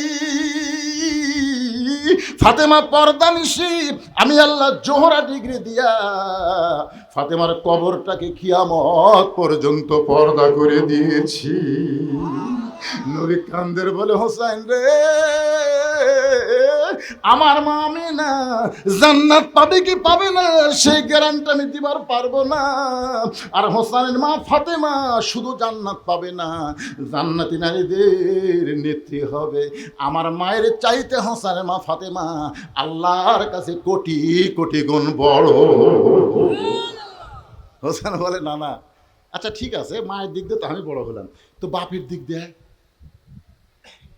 নবী চমকে উঠছে যে এইরকম হিসাব আমার কাছে কেউ চাবে, নবী কল্পনাই করেনি। সোনাল্লাহ বলেন না কেন, এটা কি জাতা হিসাব? এখন বলেন কার বাপ বড়, আমার বাপ বড় না আপনার বাপ বড়? আপনারা বলেন তো, আল্লাহ নবীর বাপের নাম কি?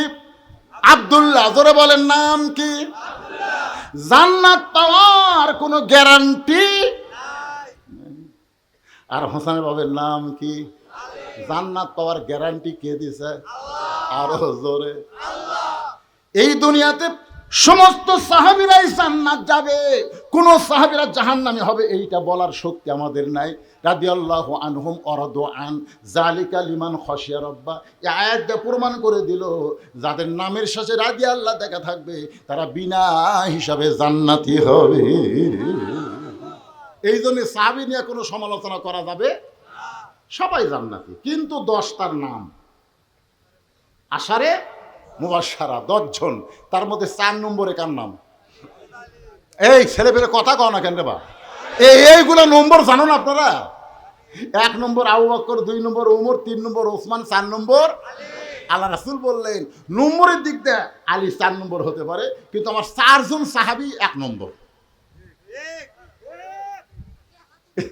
সবাই চিন্তা করতে থেকে রে, 1 নম্বর আবু বকর, 2 নম্বর উমর, 3 নম্বর ওসমান, 4 নম্বর আলী, তাহলে সবাই 1 নম্বর কেমনে হয়?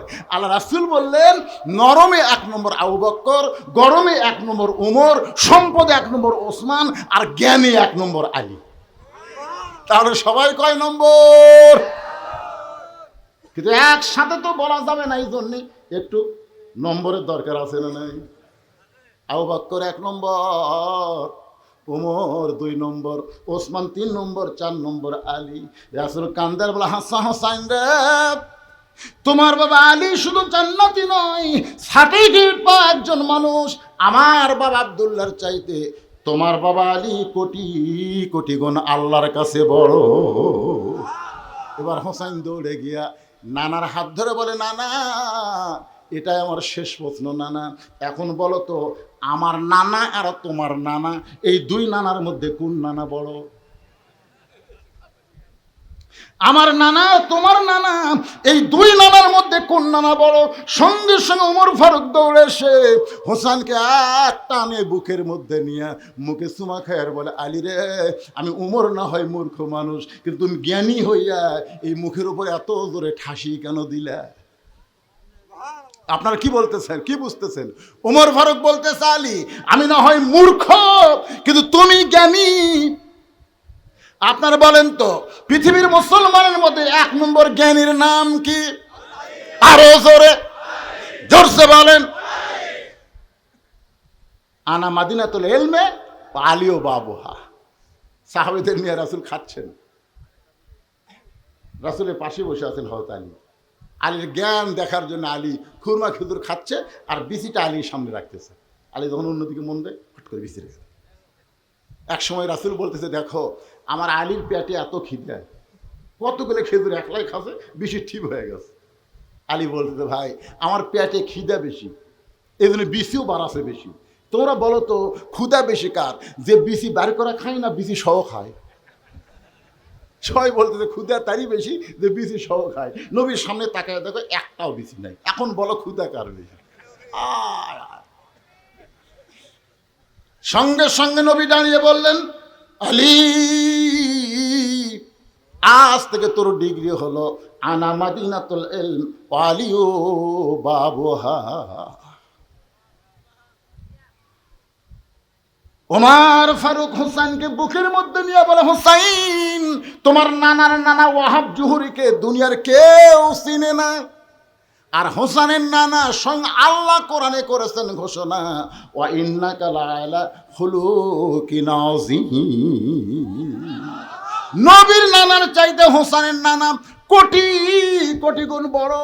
এখন হোসেন বলে, নানা মায়ের দিক দিয়ে যদি আমি বড় হই, বাবার দিক দিয়ে যদি আমি বড় হই, নানার দিক দিয়ে যদি আমি বড় হই, তাহলে তুমি বড় কোন দিক দিয়ে? সঙ্গে সঙ্গে রাসূল আনাস বলে, ইয়াজিদ, ইয়াজিদ, যার মুখের মতো লাঠি ঢুকাইছিস। সঙ্গে সঙ্গে রাসূল এভাবে হোসেনকে উপর দিকে তুলে বললেন, এ সাহাবীরা বলো তো, আমি আর হোসেনের মাথা কার উপরে? নবী এরকম মাথার উপর তুলিছে। তখন সাহাবী বলতেছে, হুজুর, আপনার মাথার উপর তো হোসেনের মাথা দেখা দেয়। আলী বলতেছে, মাথা উপরে থাকলে কি হয়? পা তো মাটির নাই। মারাত্মক একটা অ্যাঙ্গেলের ডোজ দিছে। জোরে এখন কথা ঠিক না?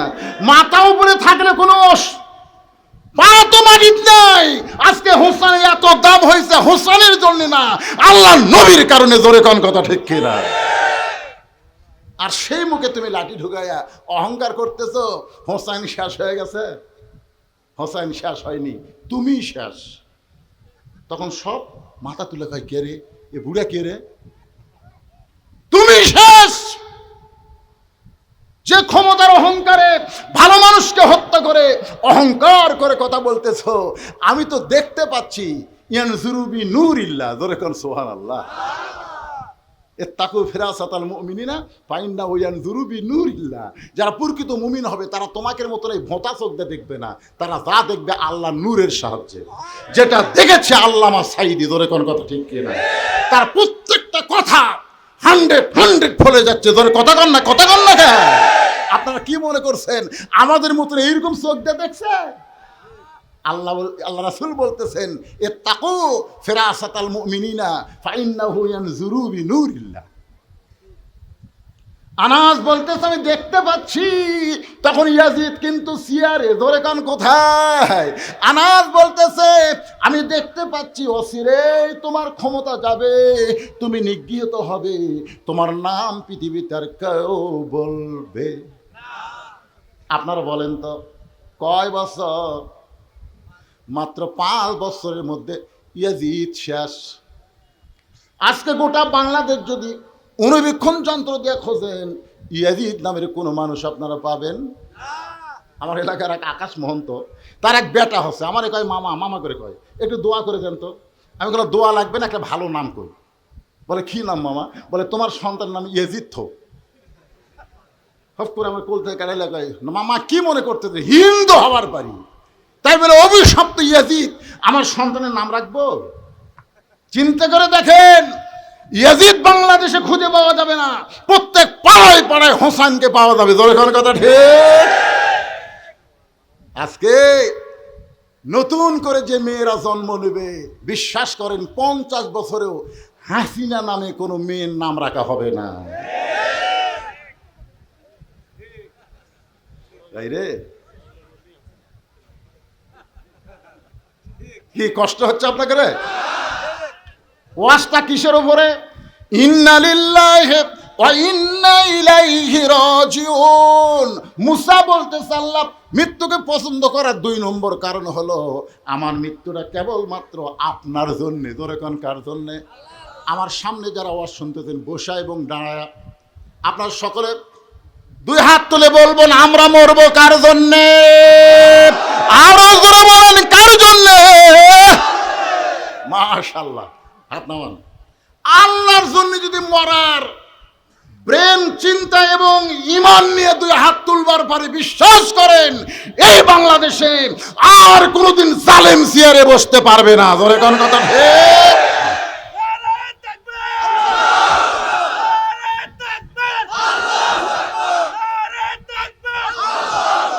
আপনারা বলেন, বাংলাদেশের মসজিদগুলো কার দখলে আছে? কোন জালেমের দখলে না আলেমের দখলে? কথা কন না কেন? আমার এলাকার হাফিজ সাহেব বলছে, হুজুর আজকে আমার জীবন সার্থক। আমি বললাম, কেমনে ভাই? বলে, আজকে এমপি সাহেব আমার পাশে নামাজ পড়ছে হুজুর। 6 মাস হলে আমার বেতন বাকি, অসুবিধা নেই। কিন্তু এমপি হুজুর আমার পাশে একটা লোক করলো না, এমপি আপনি সামনে যান, আপনি আমাকে নেতা সামনে যান। কারণ সমস্ত চামচারাই জানে আমাকে এমপি ঠিক মতো আল্লাহ আকবারই কবার পারে না। জোরে কোন কথা ঠিক না? কি যে বিপদে ছিলাম ভাই এই 15টা বছর। আর বিজ্ঞাপন পড়তে পড়তে কাম সারা। একটা লুচ্চা, একটা মদখোর, একটা জিনাখোরের নাম বিজ্ঞাপনের প্রথম। জোরে কোন কথা ঠিক কিনা? লুচ্চা। আমি গুরুদাসপুরে এক মাহফিলে দেখেছি, সমস্ত কথা আমার রেকর্ড হচ্ছে। নেতা মদ খাতে খাতে তেজে যাইছে, মদ খাতে খাতে। কে যেন কইছে বলেছি রাজাকার, মদ খাই যাচ্ছে তেজে। মদের গন্ধে মানুষ অস্থির, কিন্তু নেতার বিরুদ্ধে বলার শক্তি কারো নাই। কি একটা সময় চলে গেছে আমাদের বাংলাদেশে। জোরে কোন কথা ঠিক? ওই সময়কে আবার আনবেন নাকি? এই জন্যে জীবন দেবো কার জন্য? আল্লাহ বলে মুসা মৃত্যুকে পছন্দ করার 3 নম্বর কারণ কি? 3 নম্বর কারণ অত্যন্ত গুরুত্বপূর্ণ।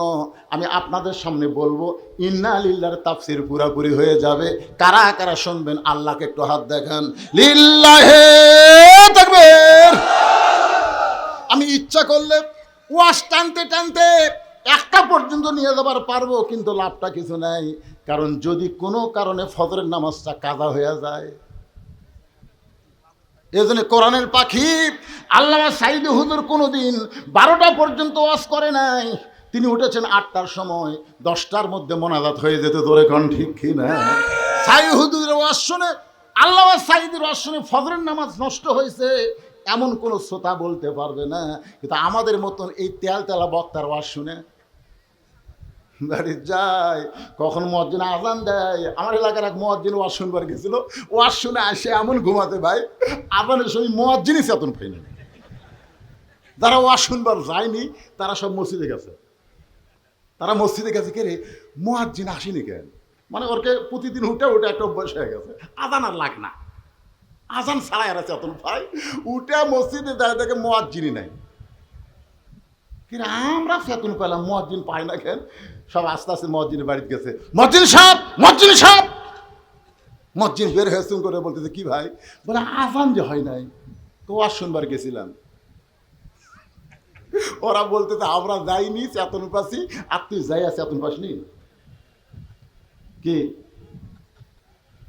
মুসা আলাইহিস সালাম মৃত্যুকে পছন্দ করার 3 নম্বর কারণ, অত্যন্ত গুরুত্বপূর্ণ কারণ, আমাদের সকলের শুনতেই হবে।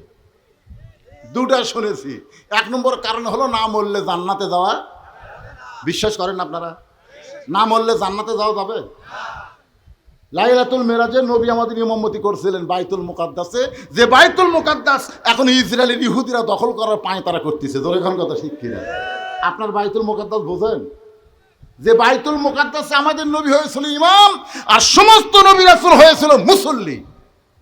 সেই বাইতুল মুকাদ্দাস মসজিদ হিসেবে আল্লাহ কোরআনে ঘোষণা করেছে, অথচ ইহুদির বাচ্চারা সেই বাইতুল মুকাদ্দাস দখল করতে চায়। ফিলিস্তিনের সন্তান হওয়ার পরেই মা বলে, বাইতুল মুকাদ্দাসের জন্য তোকে ছেড়ে দিলাম। আমরা কোনো সন্তান জন্ম দেই না, আমরা মুজাহিদের জন্ম দেই। ইসরায়েলি ইহুদিরা ফিলিস্তিনের শিশু বাচ্চাদের হত্যা করতেছে, তারপরও মায়েরা পিছন দিকে হয় না। দরকারে সব মুসলমান মরবে, ইহুদির হাতে বাইতুল মুকাদ্দাস দেওয়া যাবে না। জোরে করে কথা হয়। দেখেন দেখেন কি শালসারা তাকবীর দেখেন। এই তাকবীর দিবার তোমার কে কছে রে? এই তাকবীর শুনে ওরা বলবে হুজুর যতই ওয়াজ করুক কাম হবে না। মৃত্যুকে পছন্দ করার 3 নম্বর কারণ বলার আগে আমি আপনাদের সামনে একটা গান গাবো।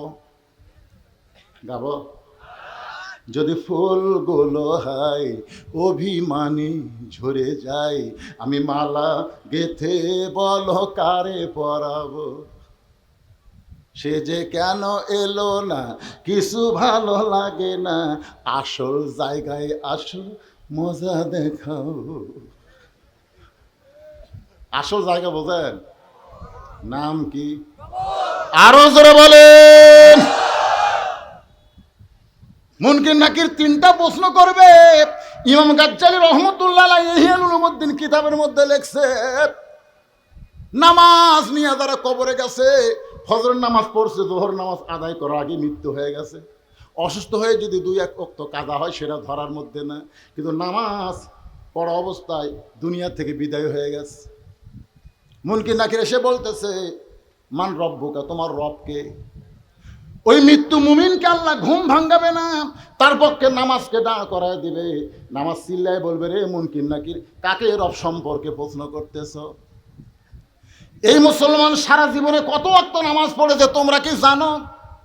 মুনকির নাকির বলবে, আমরা তো হিসাব জানি না। তাহলে মান রব্বুকা প্রশ্ন করতেছো? যে লোকটা মসজিদের মধ্যে ঢুকেই নিয়ত করার পরে বলে আলহামদুলিল্লাহি রব্বিল আলামিন, যে লোকটা রুকুতে গিয়া বলে সুবহান রব্বিল আযীম, যে লোকটা সিজদায় গিয়া বলে সুবহান রব্বিল আলা, দুনিয়াতে এতবার রব রব করে দুনিয়া থেকে কবরে আইছে, আরামের ঘুম পাড়তেছে, আর মান রব্বুকা প্রশ্ন করে তার ঘুমটা কেন ভাঙ্গাও?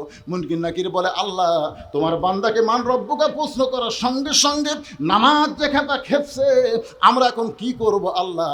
আল্লাহ কয়, মুনকির নাকির সাক্ষী থাক যে নামাজ নিয়ে কবরে আইছে, তার 1 নম্বর উত্তর হয়ে গেছে। আপনারা বলেন, আমাদের বাংলাদেশে যারা ওয়াজ শুনে তারা নামাজের গুরুত্ব দেয় না। ওয়াজ দিয়ে কোনো বক্তা বাংলাদেশে নামাজ কায়েম করতে পারবে না। নামাজ যদি কায়েম করতে হয়, আল্লাহর কোরআনের আইন দরকার। এই জন্য কোরআনে বলা হয়েছে, আল্লাযীনা ইম্মাক্কান্নাহুম ফিল আরদ। মুসলমানের মধ্যে কাউকে যখন প্রধানমন্ত্রিত্ব দেওয়া হবে, প্রধানমন্ত্রী চেয়ারে বসার পরে তার 1 নম্বর দায়িত্ব হলো পদ্মা সেতু নির্মাণ করা। ঠিক, 1 নম্বর দায়িত্ব পদ্মা সেতু। 1 নম্বর দায়িত্ব হলো রাস্তার উপর ফ্লাইওভার করা। 1 নম্বর দায়িত্ব হলো বাল্য বিয়া বন্ধ করা। কত বড় সর্বনাশ! বাল্য প্রেম বন্ধ না করে বাল্য বিয়া বন্ধ করছে। ধরে কোন কথা ঠিক কিনা? আপনারা কোরআন হাদিস দেখে বলতে পারবেন বাল্য বিয়া হারাম? বলতে পারবেন? তাহলে এ বাংলাদেশ আইন করলো, বাল্য বিয়া বন্ধ করো, বাল্য প্রেম চালু করো। ওরে বাবা, আমার এলাকার ক্লাস 5-এর এক ছেলে ক্লাস 4-এর মেয়ে খেলে বার হয়ে গেছে। দুইজনে কিছুই বোঝে না, মোবাইল চালাতে চালাতে লাইন হয়ে গেছে। আল্লাহর কোরআন দিয়ে যখন রাষ্ট্র চলবে, মাদকমুক্ত সমাজ বন্ধ করো, এইগুলো কাজ হতে পারে, তবে একটাও 1 নম্বর কাজ না। 1 নম্বর কাজ হলো আকামুস সালাত, নামাজ কায়েম করো। নামাজ যদি কায়েম হয়ে যায়, ওই ছেলেদেরকে বলা লাগবে, বাবা বাবা, তোর হাতে 4G 5G মোবাইল আছে রে, এই খবরদার অশ্লীল ভিডিও যেন দেখিস না। এরকম ওয়াজ করে বক্তা চলে গেছে, ওরা জানলা দরজা বন্ধ করে বলতেছে, কেউ তো দেখতেছে না, এই সময় মেরে দিই। আপনারা বলেন তো, দরজা জানলা বন্ধ করলে কেউ দেখে? এই বিশ্বাস কখন হবে? ইন্না সালাতা তানহানিল ফাহশাই ওয়াল মুনকার। একমাত্র নামাজই পারে মানুষকে যাবতীয় অশ্লীলতা এবং ফাহিশা কাজ থেকে বিরত রাখতে। আপনারা বলেন তো, এশার নামাজ জামাতে আদায় করে ওই মুসল্লি কোনোদিন অশ্লীল ভিডিও দেখবে? এ কথা বল না কেন? যার কলিজার মধ্যে ফজরের নামাজ মসজিদে জামাতে আদায় করার নিয়ত আছে, সে কোনোদিন অন্যায় অপকর্ম করতে পারবে না। এজন্য বাংলাতে কোরআনের আইন যখন চালু হবে, 1 নম্বর দায়িত্ব হলো নামাজ কায়েমের বিল পাস করা লাগবে। জোরে কোন কথা ঠিক? 2 নম্বর হলো আতাউ যাকাত, যাকাত ভিত্তিক অর্থনীতি চালু করা লাগবে। আজকে আমাদের বাংলাদেশে যাকাত ভিত্তিক অর্থনীতি যখন চালু হবে, তখন কোনো গরিব মানুষ ধনীর বাড়ি যাওয়া লাগবে না, বরং ধনীরা, এই কথাটা মনোযোগ দিয়ে শোনেন, ধনীরাই গরিবের বাড়ি যাবে। কিন্তু গরিবেরা 5 ওয়াক্ত নামাজ জামাতে পড়ার কারণে ইয়াকা নাবুদু ওয়া ইয়াকা নাস্তাইন, ইবাদত করি কার? সাহায্য চাবো তার কাছে। 1 ব্যাগ টাকা নিয়ে গরিবের দরজা গিয়ে বলতে, ভাই আমার শতকরা 2.5 টাকা তোর, হিসাব করে 1 ব্যাগ টাকা হচ্ছে, জাকাতে টাকা লে। তখন বলতেছে, রে 5 ওয়াক্ত নামাজ পড়ি, তোর জাকাতের টাকা নেওয়ার জন্য। সুবহানাল্লাহ। আমার এলাকার এক হাজী সাহেব সারা জীবন রোজা রাখছে, কিন্তু কারো বাড়িতে ইফতার করে যায়নি। সবাই বলে, হুজুর হাজী সাহেব দাওয়াত দিয়ে ইফতারি যায় না। আমি কোনো হাজী সাহেব যান না কেন? বলে, হুজুর এত কষ্ট করে রোজা থাকে, রোজার সব দেবো। দরকার হলে পানি খেজুর দিয়ে ইফতার করবো হুজুর, ওর বাড়ির যে আমি রোজা দিয়ে ইফতার করতে পারবো না। আসলে কে বুঝাইছে আল্লাহ ভালো জানে, কারো বাড়িতে ইফতার করা যায় না। না খায় থাকবো রে, তোর জাকাতের টাকা নিব না রে। আর এক বাড়ির যায়, দরজা বন্ধ করে দেয়। এক ব্যাগ টাকা 7 দিন ঘুরিছে। এখন ধনী কামদার কে আল্লাহ আমার গরিব করে দাও, আমার গরিব করে দাও। কি আইন চালু হলো, আমার ঘুরতি মাজা শেষ। লোকালয়ের মধ্যে যখন গরিব পাওয়া যায় নাই, মরুভূমির মধ্যে এক ব্যাগ টাকা নিয়ে লোকটা গরিব খুঁজতেছে, হঠাৎ দেখতে পায় বস্তা মাথায় দিয়া গাছের ছায় একজন ঘুম পাড়তেছে। ব্যাগওয়ালা মনে করছে গরিব পাইছে, আসসালামু আলাইকুম। বস্তাওয়ালা লাভ দেওয়া কয় আলহামদুলিল্লাহ। ব্যাগ এলাকায় কে ভাই তোমার সালাম দিলাম, ওয়ালাইকুম আসসালাম না বলে আলহামদুলিল্লাহ কেন? বলে এক বস্তা টাকা নিয়ে 15 দিন ঘুরতেছি, এখনো গরিব পাই নাই। তোরে গরিব মনে করে আল্লাহর শুকরিয়া আদায় করলাম। টাকার বস্তালে উনি কয় ব্যাগ লে, আমি ঘুরছি 7 দিন, তুই ঘুরলি 15 দিন, তাহলে গরিব গেল কোন জায়গায়? জাকাত ভিত্তিক অর্থনীতি যখন চালু হবে, ওই দেশের জন্য আল্লাহ গজবের দরজা বন্ধ করে রহমত আর বরকতের দরজা খুলে দিবে। লোকটা সুদ খায়, কিন্তু 2টা নবীর নাম লে বসে আছে। আমি এটা 2005 কি 6 সালে ডক্টর ইউনূসের বিরুদ্ধে একটা ওয়াজ করছিলাম। সে ওয়াজে এখন ধরা পড়ছে। আমি কোনোদিন কল্পনা করিনি যে এই ইউনূস খালি সরকার হচ্ছে। এক সাংবাদিক বলতেছে, প্রধানমন্ত্রী, সাবেক প্রধানমন্ত্রী হাসিনা কি আপনি মহা বিপদে আছেন, কোন দোয়া পড়তেছেন? হায় হায় রে, এমন এক দোয়া, বিপদের দোয়া, নামটাও ইউনূস। 2টা নবীর নাম নিয়ে বসে আছে। 2টা নবী, একটা হলো মুহাম্মদ সাল্লাল্লাহু আলাইহি সাল্লাম, আর একটা ইউনূস, মুহাম্মদ ইউনূস। ইউনূস নবীরে খাইলো মাছেতে গিলিয়া, ইউনূস নবীরে খাইলো মাছেতে গিলিয়া, ফেরেশতা পাঠাইলো আল্লাহ ইসমে আজম দিয়া, দমে দমে সে হরদম পড়ে সে ইসমে আজম। মাছের উদর হইতে আল্লাহ বাঁচাইলো প্রাণ। সবাই বলেন আল্লাহু আল্লাহু, তুমি জাল্লে জালালুহু, শেষ করা তো যাই না গে তোমার গুণগান। আল্লাহু আকবার। মুসা বলতেছে আল্লাহ মৃত্যুকে পছন্দ করে 3 নম্বর কারণ হলো মিশে মায়াই বন্দি থাইকা, মিশে মায়াই বন্দি থাইকা করলাম কত খেলা, পশ্চিমে তাকায়া দেখো তোমার ডুইবা গেছে বেলা। এ গান গাইলে গুনাহ হবে? তাহলে সবাই বলেন এক পলকের নাই ভরসা, মিশে সকল আশা, কখন বুঝি দারুণ ঝড়ে ভাঙবে তোমার বাসা। কত বড় গুরুত্ব কথা। মুসা বলতেছে আল্লাহ মৃত্যুকে পছন্দ করার 3 নম্বর কারণ হলো, এখনো কারণটা আমি বলি নাই, মজার কারণ। জোরে কারণ কি কারণ? এটা শোনার পরে আপনাকে মৃত্যু নিয়ে কোনো টেনশন করা লাগবে না। মরা কোনো ফ্যাক্টর না ভাই। আপনি মনে করতেছেন হুজুর মরে গেলি শেষ, এটা নাস্তিকদের কথা, মরে গেলে শেষ। আমার আগে আমার ভাই দ্বিতীয় বক্তা সাহেব ওয়াজ করেছেন, মিনহা খালাকনাকুম অফিহা নুইদুকুম অমিনহা নুখরিজুকুম তারাতান উখরা। শোনেননি আপনারা? শোনেননি? ওয়াজটা তো শুনছেন। উনি হয়তো ব্যাখ্যা করে যাননি, কিন্তু ব্যাপারটা মুসা আলাইহিস সালামের 3 নম্বর, খুব খেয়াল করে, মৃত্যুকে পছন্দ করার 3 নম্বর কারণ।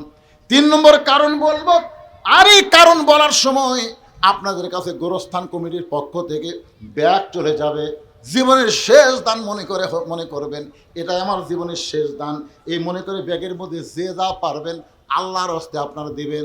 10 পারেন, 20 পারেন, 50 পারেন, 100 পারেন, আল্লাহর হস্তে দিবেন।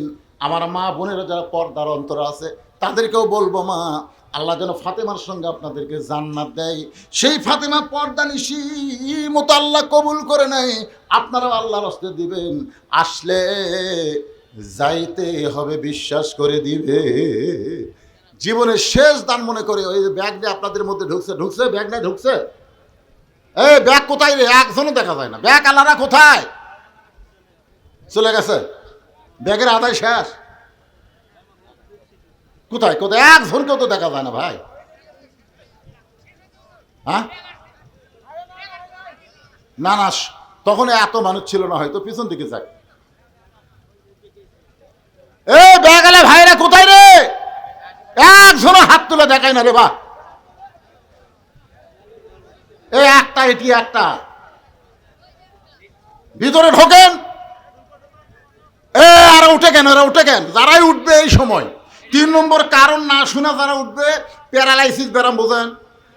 এখন আপনারা হাত তুলে বলছেন শুনবো, লিমা তাকুলু মা লা তাফালুন, কথার সাথে কাদের মিল নেই, এরা কি কথা কয় না? আপনারা কোরআন বাংলাদেশে চালু হোক, আপনারা তো চাবেন না। এমনি এমনি বক্তার তালে হাত তুলছেন নাকি? এই হাত যারা তুললেন, মুসা আলাইহিস সালামের মৃত্যুকে পছন্দ করার 3 নম্বর কারণ শুনবো, আর না শুনে আপনি চলে যাচ্ছেন, তার মানে আপনারা কি মনে করছেন সারা রাত ওয়াজ হবে?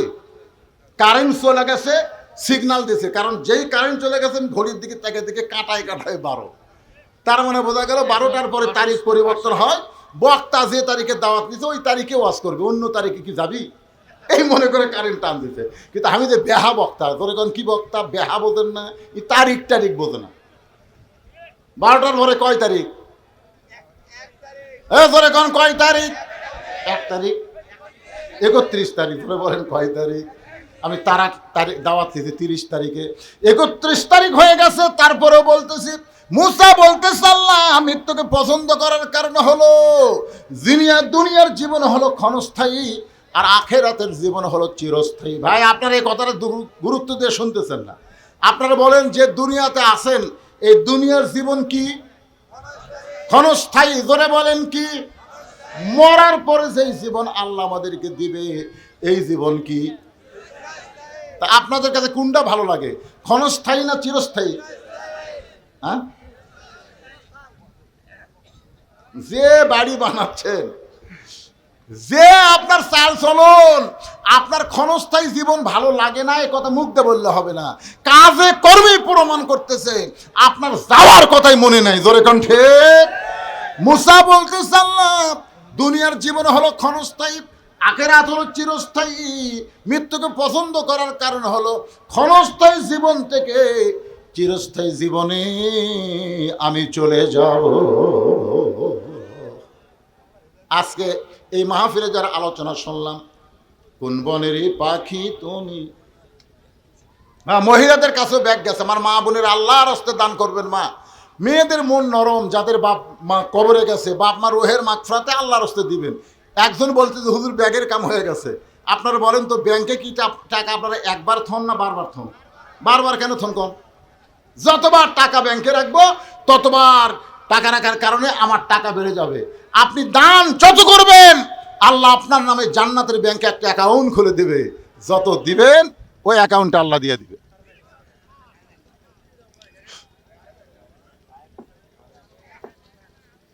সকলে ইস্তেগফার পড়েন, যারা দাঁড়িয়ে আছেন বসে আছেন সবাইকে বলতেছি, গোরস্থানে যারা মায়াত আছে তাদের সকলে রুহের মাগফিরাতে দোয়া করা হবে। সকলে ইস্তেগফার পড়েন। আস্তাগফিরুল্লাহাল্লাযী লা ইলাহা ইল্লা হুয়াল হাইয়ুল কাইয়্যুম ওয়া তুবু ইলাইহি লা হাওলা ওয়ালা কুওয়াতা ইল্লা বিল্লাহিল আলিয়্যিল আযীম। আল্লাহুম্মা সাল্লি আলা মুহাম্মদ। সবার জন্য আমার ভাইজান এতবার আমার বাড়িতে গেছে এই মাহফিলের জন্য, আল্লাহ কবুল করেনি, এবারেকার সময় মতো কবুল করছে। এর আগে হয়তো আমি আসতাম তেল তেলা মারা দিয়ে চলে যেতাম, তোর এখন দেখি না, আমাকে এদিক সেদিক তাকায় ওয়াজ করা লাগতো। আল্লাহ কয় না রে, তোর সাদুল্লাহপুর স্কুল ফিল্ডে, স্কুল না এটা, স্কুল ফিল্ডে স্বাধীনতার পর ওয়াজ কবুল করা হবে। তোর এখন কথা দেখি না। আশাল্লাহ যে গরম আর মশান নিয়ে আজকে মারছি, এটা আমি ওই সময় মারতে পারতাম? তাহলে কামটাকে আল্লাহ খারাপ করছে না ভালো করছে? ভালো করছে। তবে সমস্যা হলো আগামীতে যখন আবার মাহফিল করবেন, আমার ভাইকে বলবো, গোরস্থান কমিটির সবাইকে বলবো, মাহফিলটা আপনারা একটু শীতকালে করবেন। নভেম্বরের মাঝামাঝি থেকে ডিসেম্বরের মাঝামাঝি পর্যন্ত মাহফিলটা আপনারা করবেন। বিশাল মাহফিল, বুঝলেন না? এখানে বক্তারে একলা ফ্যান দিয়ে আরাম করে দিচ্ছেন, আর শ্রোতারা বড় কষ্টে আছে বাবা। সবার জন্য দোয়া করা হবে, সকলের বাপ মা দাদের জন্য দোয়া করা হবে। সকলে দরুদ ইব্রাহিম পড়ে আল্লাহুম্মা সাল্লি আলা মুহাম্মদ। আল্লাহুম্মা বারিক আলা মুহাম্মাদ আল্লাহুম্মা সাল্লি আলা মুহাম্মাদ ওয়া আলা আলি মুহাম্মাদ কামা সাল্লাইতা আলা ইব্রাহিম ওয়া আলা আলি ইব্রাহিম ইন্নাকা হামিদুম মাজিদ আল্লাহুম্মা বারিক আলা মুহাম্মাদ ওয়া